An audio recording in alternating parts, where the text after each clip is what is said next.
सक्रियता श्रेणी, ये क्या है? धातु का क्या है? सक्रियता श्रेणी है, एक सरणी है टेबल पूरा इसी धातु की। अब गौर कीजिएगा, हाइड्रोजन से ऊपर की धातु कौन कौन है जो अधिक क्रियाशील होता है? हाइड्रोजन से ऊपर क्या होता है? अधिक क्रियाशील होता है। उससे नीचे क्या होता है? कम क्रियाशील धातु होता है।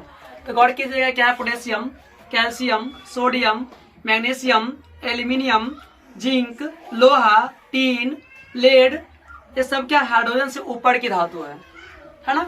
और उसके नीचे जान लीजिए तांबा, पारा, चांदी और सोना, ये सब क्या है?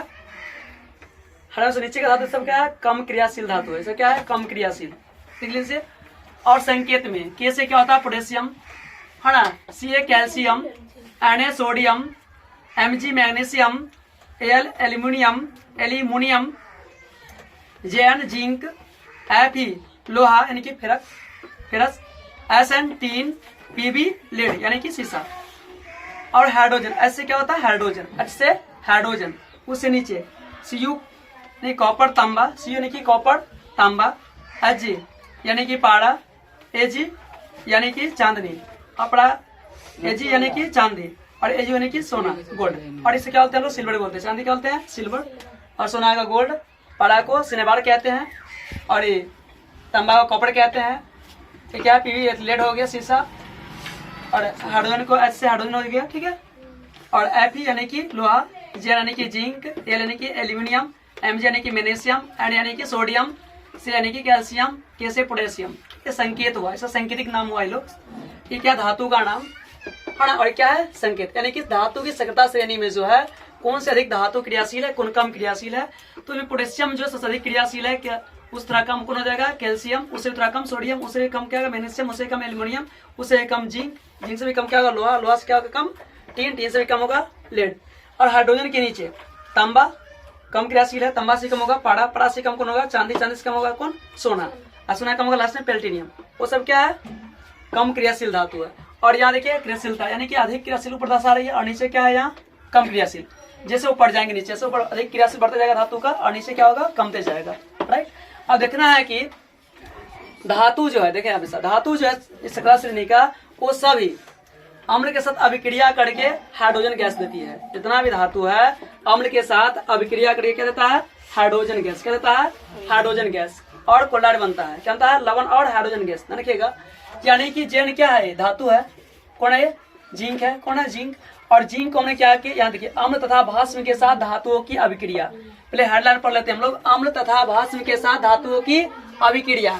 गौर कीजिएगा, पहला क्या है? जिंक, और जिंक क्या है ना? H2SO4 यानी कि हाइड्रोजन सल्फेट, यानी जिंक को जो सल्फ्यूरिक अम्ल, इसका मतलब हम लोग सल्फ्यूरिक अम्ल, जिंक को सल्फ्यूरिक अम्ल के साथ अभिक्रिया कराते हैं तो क्या बनेगा? Zinc sulphate. यहाँ क्या बनेगा? यहाँ पे जिंक सल्फेट यानी कि लवण बन रहा है। क्या बन रहा है? यहाँ पे लवण बन रहा है, और प्लस H2 यानी कि हाइड्रोजन गैस निकल रही है। देखिए JN और H2SO4 यानी कि JN और SO4 दोनों आपस में अभिक्रिया करेगा दोनों, तो यहाँ JnSO4 बनेगा। क्या बनेगा? यहाँ पे JnSO4 यानी कि जिंक सल्फेट। क्या बना? यहाँ पे जिंक सल्फेट, और जिंक सल्फेट को क्या बोलते हैं? ये क्या है? लवण है। क्या है बना आपका? लवण। और H2 क्या आपका? हाइड्रोजन गैस, यानी कि हाइड्रोजन गैस मुक्त हुआ। जितना भी धातु देखते हैं यहाँ पे हाइड्रोजन से ऊपर है, इस सब धातु से जितना भी धातु है सब अम्ल के साथ, किसके साथ? अम्ल के साथ अभिक्रिया करके सब क्या देगा? हाइड्रोजन गैस और लवण देगा। क्या देगा? यहाँ लवण प्राप्त हुआ और हाइड्रोजन गैस। अब दूसरा देख लीजिए, एफ यानी क्या? लोहा। लोहा क्या धातु है? लोहा जब 2HCl यानी कि हाइड्रोक्लोरिक अम्ल से अभिक्रिया करेगा, कौन चीज? लोहा। देखते हैं हम लोग कि एफ क्या है? लोहा है, और 2HCl क्या है? हाइड्रोक्लोरिक अम्ल है। दोनों जब आपस में अभिक्रिया करता है तो तीर चिन्ह के बदल गया FeCl2। क्या ना? ये क्या ना? Ferrous chloride. क्या ना बना? फेरिक क्लोराइड यानी कि लोहा बना, फेरस क्लोराइड, और प्लस H2 यानी कि हाइड्रोजन गैस दे रहा है। जितना भी धातु है सब क्या देगा आपको? हाइड्रोजन गैस देगा। यानी कि क्रियाशीलता श्रेणी जितना भी यहाँ से लेके हाइड्रोजन से ऊपर जितना भी धातु है हाइड्रोजन से ऊपर, वो सब अम्ल के साथ अभिक्रिया करेगा और सब क्या देगा? आपको हाइड्रोजन गैस देगा। क्या देगा? सब हाइड्रोजन गैस। चाहे वो आपको पोटेशियम हो, कैल्शियम हो, सोडियम हो, मैग्नीशियम हो, एल्यूमिनियम हो, जिंक हो, लोहा हो, टीन हो, लेड हो, ये सब का सब। अब देखना इसमें और है भस्म। भस्म के साथ हाँ धातुओं की अभिक्रिया, जब भस्म के साथ धातु अभिक्रिया करेगा, किसके साथ? भस्म के साथ। अब गौर कीजिएगा, मैं आप लोगों को भस्म के साथ दर्शा देता हूं मैं। क्या जेन क्या है? जेन क्या है? बड़े जेन क्या है? धातु है, और यहाँ भस्म यानी कि NaOH, क्या? Sodium hydroxide. क्या? भस्म हुआ। जेन क्या है? धातु और सोडियम हाइड्रोक्साइड क्या है भस्म, दोनों आपस में अभिक्रिया करेगा। तो क्या करेगा आपस में अभिक्रिया करेगा। जैसे अभिक्रिया कर रहा है तो JN क्या बनेगा NS, या क्या बनेगा JN क्या ने, जब भस्म के साथ अभिक्रिया करेगा सोडियम हाइड्रोक्साइड क्या भस्म है, जब जिंक जब भस्म में अभिक्रिया करेगा तो 2JA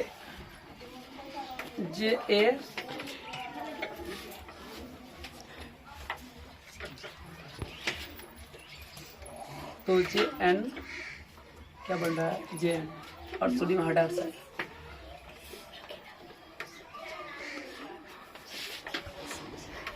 दो धातु से मोड़ा क्या जिंक है और प्लस क्या है 2NaOH यानी कि क्या है भस्म है, ये दोनों आपस में क्रिया करेगा तो क्या बनेगा देखिएगा आप लोग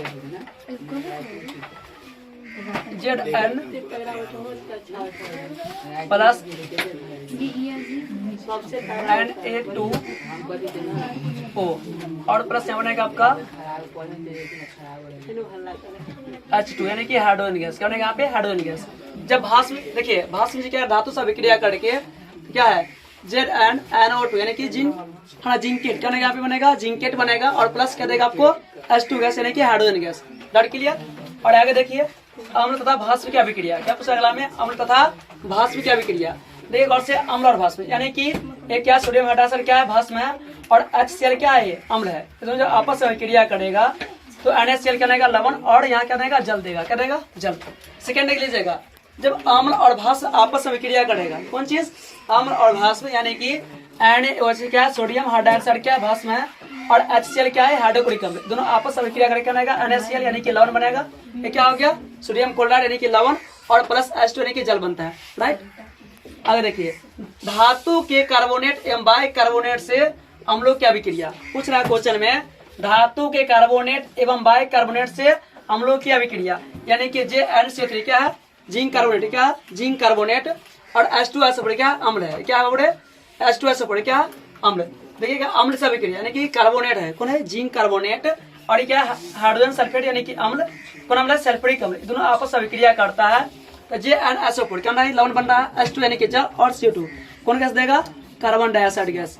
जब धातु के कार्बोनेट है ना अम्ल से अभिक्रिया करती है, किससे अम्ल से अभिक्रिया करती है JnCO3 क्या है जिंक कार्बोनेट क्या है धातु के कार्बोनेट होगा और H2SO4 क्या है सल्फ्यूरिक अम्ल, इसको बोलते हैं हाइड्रोजन सल्फेट, दोनों आपस अभिक्रिया करके JnSO4 यानी कि जिंक सल्फेट क्या ना यहाँ पे जिंक सल्फेट यानी कि लवण बना और H2 यानी कि जल दे रहा है और CO2 यानी कार्बन डाइऑक्साइड, इसको गैस यहाँ पे होगा कार्बन डाइऑक्साइड गैस, राइट। और दूसरा क्या NaCO3 यानी कि सोडियम कार्बोनेट क्या है धातु का कार्बोनेट है और H2SO4 यानी कौन है हाइड्रोजन सल्फेट, दोनों आपस में अभिक्रिया करेगा तो NaSO4 यानी कि क्या बनेगा यहाँ पे सोडियम सल्फेट, क्या यहाँ बनेगा सोडियम सल्फेट यानी कि लवण बन रहा है H2 यानी कि जल देगा और CO2 यानी कि कार्बन डाइऑक्साइड क्या देगा गैस देगा, ठीक है। अगला पॉइंट सोडियम बाइकार्बोनेट, यहाँ क्या रहता है सोडियम कार्बोनेट, इधर दोनों में कार्बोनेट लिया था, अब लेंगे बाइकार्बोनेट, क्या लेंगे हम लोग बाइकार्बोनेट।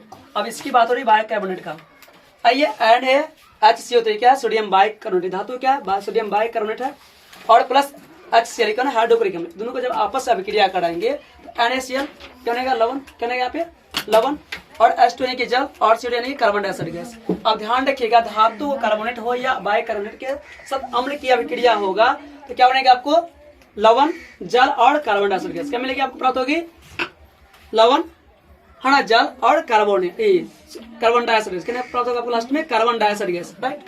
अगर देखिए धातु के ऑक्साइड की अम्ल से अभिक्रिया, अब देखो धातु के ऑक्साइड की अम्ल से अभिक्रिया करना है। देखिए CuO क्या है कॉपर ऑक्साइड है, ये क्या हो रहा है कॉपर ऑक्साइड, H2SO4 क्या है सल्फ्यूरिक अम्ल यानी कि हाइड्रोजन सल्फेट, दोनों से अभिक्रिया करा है ऑक्साइड में, ये क्या ना कॉपर सल्फेट, क्या ना है लवण बना, क्या ना लवण कॉपर सल्फेट और H2 यानी कि जल देगा, क्या यहाँ बनेगा जल देगा। दूसरा जिंक ऑक्साइड को जब मैंने हाइड्रोजन सल्फेट से अभिक्रिया करा तो जिंक सल्फेट बना लवण और H2 गैस, यानी कि ध्यान रखिएगा धातु ऑक्साइड किसी भी अम्ल से अभिक्रिया करेगा धातु ऑक्साइड तो लवण और जल देगा, क्या देगा लवण और जल देगा। देखना कि धातु ऑक्साइड कोई भी चीज ले और जल वो अम्ल से अभिक्रिया करके क्या प्राप्त होगी कॉपर, ये क्या होना कॉपर से यानी कि लवण और जल, हमेशा लवण और जल देगा, राइट। अगला पॉइंट अम्ल तथा भस्म की जल से अभिक्रिया, जब कोई देखिए आगे जब अम्ल और भस्म दोनों अम्ल और भस्म जल से अभिक्रिया करके क्या देता है, देखिए इसे। यानी कि HCl क्या है, लवण है, कहते हैं बोले अम्ल है, सॉरी अम्ल है। HCl क्या है, हाइड्रोक्लोरिक अम्ल। और H2 यानी कि जल से अभिक्रिया करता है ना, H3O प्लस Cl प्लस उष्मा क्या देगा आपको, हाइड्रोजन देगा, हाइड्रोनियम देगा और प्लस Cl क्लोरीन देगा और आपको उष्मा प्राप्त होता है, राइट। आगे देखिए, जब H2SO4 यानी कि हाइड्रोजन सल्फेट जल से अभिक्रिया कर रहा है तो H3O प्लस SO4 प्लस उष्मा क्या देगा, सल्फेट देगा और हाइड्रोक्लोरिक देगा और लास्ट देगा आपको उष्मा देगा। इस प्रकार से अभिक्रिया बन रही है किसकी, तो सक्रियता श्रेणी की, राइट।